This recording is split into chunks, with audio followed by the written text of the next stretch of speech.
Well, I'm joined now, very pleased to be joined by Jo Morgan, who is the CEO of Engendering Change. And of course, your organisation delivers RSE, relationship and sex education resources to schools. You also worked as an RSE teacher for many, many years. So you are uniquely placed to be able to bring us some expertise on this. The first question I want to ask you is, in your experience, how much of an issue is this pupil on pupil sexual violence that happens at school?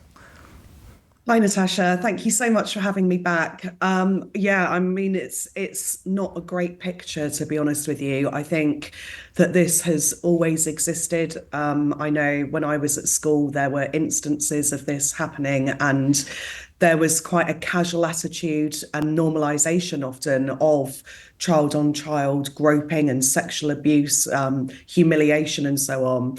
What we know, though, is that this does seem to be increasing.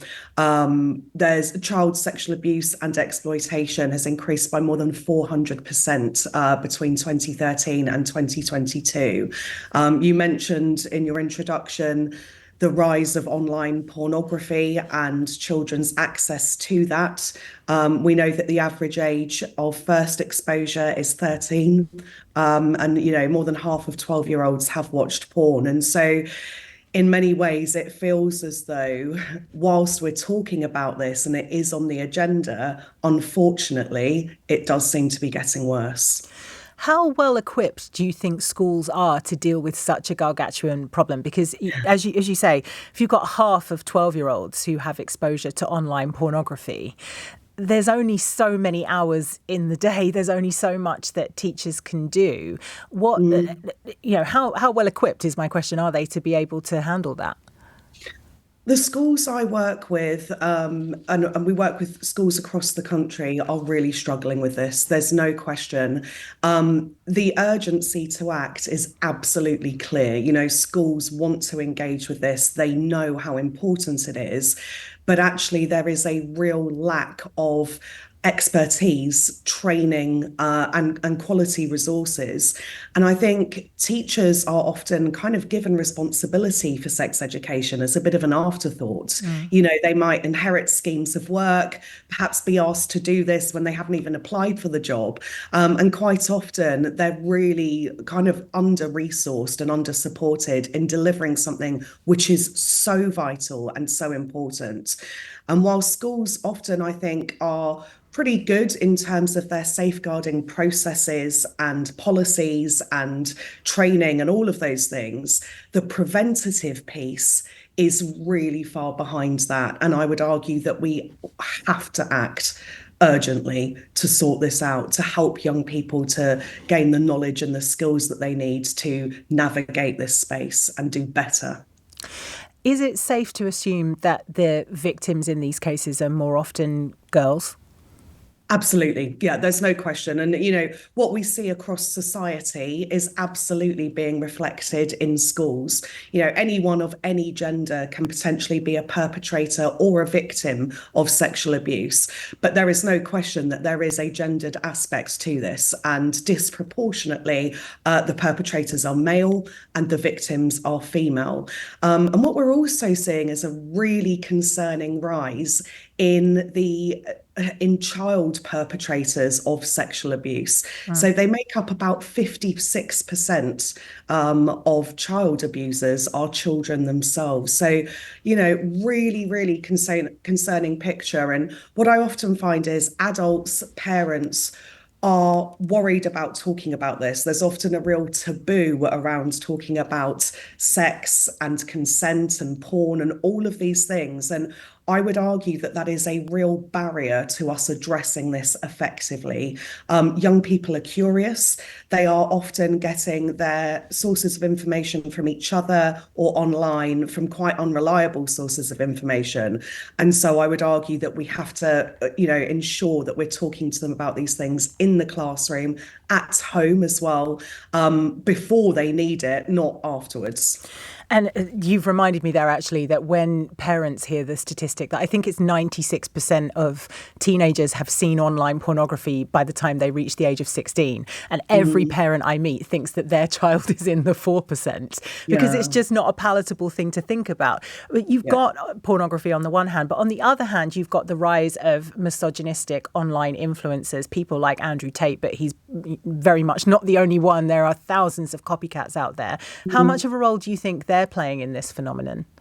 It's huge. There's no question. There's been a real kind of pendulum swing back, I would say, in terms of reactions and resistance towards feminism. And I think that the rise of the kind of aspirational misogyny that we're seeing with people like Andrew Tate, and the way that social media is very much feeding young men a lot of content which is deeply misogynistic, really anti-feminist, really glamorizes and legitimizes sexual violence. It undermines, the credibility of victims of sexual assault, and there's so many kind of elements to this script that young people are getting that either makes them think that it's not a problem or it's being exaggerated, or actually that things like choking or painful sex are actually desirable, and things that girls and women want. And so, again, we've got to work really hard to counter these narratives because they are everywhere. They're in young people's bedrooms, they're on their phones, they're everywhere they go. And add into that the scripts on pornography, which are often very, degrading, really kind of imbalanced in terms of gender and power. We really need to help young people to acquire critical thinking skills to be able to work this all out. I mean, going back to the letter that's been written by Rape Crisis and others to Bridget Phillipson, what they're calling for is stronger and clearer statutory guidance on how schools in England and Wales should address sexual violence. If you were writing those statutory guidance, what would you include in there? Yeah, so we have statutory guidance now, and we have since 2020. And that went some way towards improving the situation, for young people receiving sex education in schools. Prior to that, it was more patchy or sometimes not even delivered. However, I think the statutory guidance that we have currently is missing out on so much of what young people need. There's no talk about there in the entire curriculum about sexual pleasure.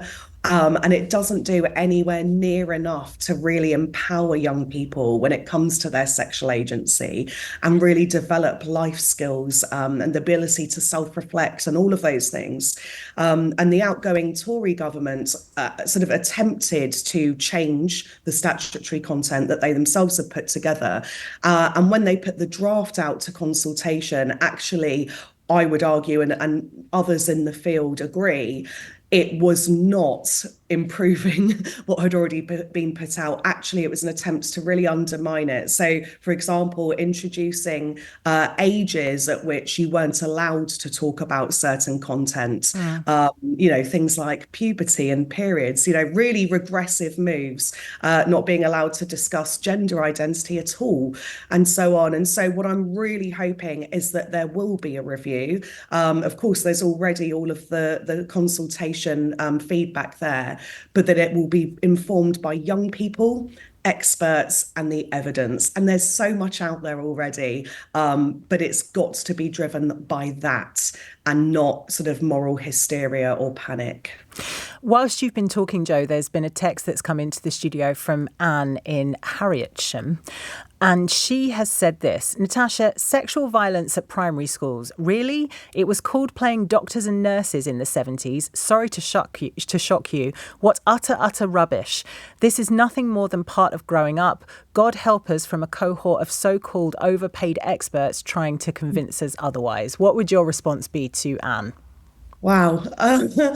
I mean, that's really quite shocking as far as I'm concerned. I mean, to legitimize sexual touching amongst children, wherever that's happening, whether it's in school, the playground, at home, I would be deeply concerned about that. And whilst, there may be some innocent acts which children engage in, or curiosity about their own genitalia and so on, what we need to do is help them to understand boundaries around privacy, bodies, consent, and all of those things. So we need to be having these conversations, not in a way that's hysterical or, catastrophizing either, but is empowering those young people to understand the agency that they have and the power that they have to affect other people too, and the importance of checking in with each other, not thinking that they have the right to touch other people's bodies, or